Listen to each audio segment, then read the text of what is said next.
മക്കളുടെ ഇന്നത്തെ മുഴുവൻ യാത്രകൾ ഞാൻ അങ്ങേക്ക് ഏൽപ്പിക്കുന്നു. അവരുടെ കണ്ണുനീര് ഉപ്പണം കർത്താവേ. അവർ പോകുന്ന ഇടങ്ങളിൽ നീ അവിടെ കൂടെ പോകണം. പലരും ഒറ്റക്കാണ്, പലരും അവർ ഒറ്റക്ക് പോയിട്ട് നടക്കാത്ത പല കാര്യങ്ങൾക്ക് വേണ്ടിയാണ് പോണത്. ഓഫീസിലായാലും കോളേജിലായാലും സ്കൂളിലായാലും പരീക്ഷയ്ക്കായാലും ജോലിക്കായാലും ഇൻ്റർവ്യൂവിനായാലും മറ്റ് റവന്യൂ ആയിട്ടുള്ള കാര്യങ്ങൾക്കായാലും കർത്താവേ, അങ്ങയുടെ മക്കൾ പോകുന്ന ഇടങ്ങളിലെല്ലാം I come with you wherever you go. ലോകത്തെ ആവേശപ്പെടുത്തുന്ന അങ്ങയുടെ അഭിഷേക വചനമാണ്. നീ എവിടെ പോയാലും ഞാൻ നിലകൊണ്ടാകും. കർത്താവെ, ഞങ്ങൾ ആഴമായത് വിശ്വസിച്ചുകൊണ്ട് കർത്താവ് ഈ മക്കൾ നിന്നെയും കൊണ്ടുപോകാൻ ഇടയാക്കണമേ.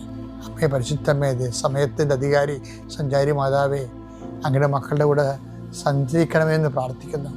നിത്യപിതാവും പുത്രനും പരിശുദ്ധാത്മാവായ സർവേശ്വര എന്നേക്കും ആമേൻ. നേരത്തെ തന്നെ എന്ന് വെച്ച് കഴിഞ്ഞാൽ